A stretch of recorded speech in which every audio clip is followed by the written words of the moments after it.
আজ গুরুত্বপূর্ণ দিন, অমিত শাহের আগমন ঘটবে কিছুক্ষণের মধ্যেই, তারপরেই কার্যত একাধিক পদক্ষেপ তিনি গ্রহণ করবেন। মূলত হচ্ছে ভারত বাংলাদেশ সীমান্ত সংক্রান্ত। ঠিক আরো কি কি রয়েছে কার্যসূচির তালিকায়?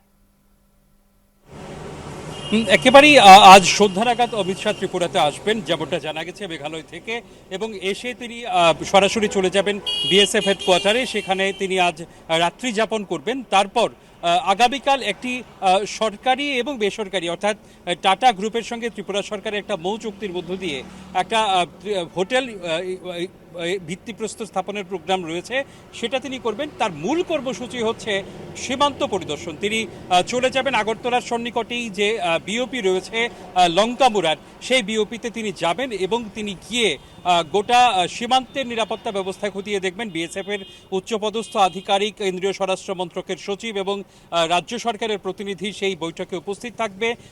যৌথভাবে গোটা সীমান্তের যাবতীয় খোঁজ খবর নেওয়া হবে। সেখানে দেখা হবে কোথায় কাঁটাতারের বেড়ার মধ্যে দুর্বলতা রয়েছে, আবার কোন জায়গাটাকে ব্যবহার করে অনুপ্রবেশকারীরা বেশি সংখ্যক এখানে ঢুকছে। কারণ ত্রিপুরা, এইসব তোমাকে বলে রাখি যে ত্রিপুরা 3 দিক দিয়ে মোড়া বাংলাদেশে, তো স্বাভাবিক কারণেই বিস্তৃত যে সীমান্ত এলাকা রয়েছে সেটাকে একেবারে নিশ্ছিদ্র করার জন্যই মূলত এই অমিত শাহের ত্রিপুরা সফর। এবং তিনি আগেই ঘোষণা করেছেন বাংলাদেশ এবং পাকিস্তান সীমান্তে কড়া নজরদারি বাড়ানোর জন্য এবং সীমান্তকে কার্যত নিশ্ছিদ্র নিরাপত্তার বেষ্টনীতে রূপান্তরিত করার জন্য তিনি যে উদ্যোগ নিয়েছেন তারই অংশ হিসাবে এই ত্রিপুরা সফর।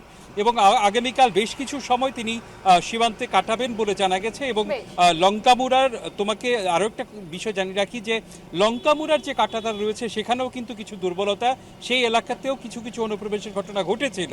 তো সামগ্রিকভাবে বলা যেতে পারে গোটা সীমান্ত চত্বরকে আরও মজবুত করার জন্য অমিত শাহের এই সফর, এবং আগামীকাল দিনভর তার এই কর্মসূচি রয়েছে বলে জানা গেছে। ঈশা, বেশ বেশ, একেবারে কিন্তু যথেষ্ট তাৎপর্যপূর্ণ হতে চলেছে তার এই সফর। এবং ইতিমধ্যে যদি একেবারে নিরাপত্তার কথা যদি বলি, যেহেতু কেন্দ্রীয় স্বরাষ্ট্রমন্ত্রী আসবে, কতটা সাজিয়ে তোলা হয়েছে শহর, কতটা নিরাপত্তায় মুড়ে দেওয়া হয়েছে শহর? দেখো, গতকাল থেকেই মহড়া চলছে এবং যেমনটা এই পর্যন্ত জানা গেছে যে আগরতলার যে সমস্ত এলাকাতে অমিত শাহ আসবেন, থাকবেন এবং চলাচল করবেন, সেই সমস্ত এলাকাগুলিতে কার্যত পুলিশের নজরদারি বাড়ানো হয়েছে। সেখানে কেন্দ্রীয় আধা সামরিক বাহিনীও মোতায়েন করা হয়েছে এবং গোটা ব্যবস্থাপনা যাতে সঠিক থাকে সেটা নজরদারি করার জন্য গতকাল থেকেই কার্যত প্রশাসনিক দৌড়ঝাঁপ শুরু হয়ে গেছে। আগরতলার যে সমস্ত এলাকা দিয়ে অমিত শাহ চলাচল করবেন সেই সমস্ত জায়গায় কিন্তু ইতিমধ্যেই পুলিশ মোতায়েন করা হয়ে গেছে।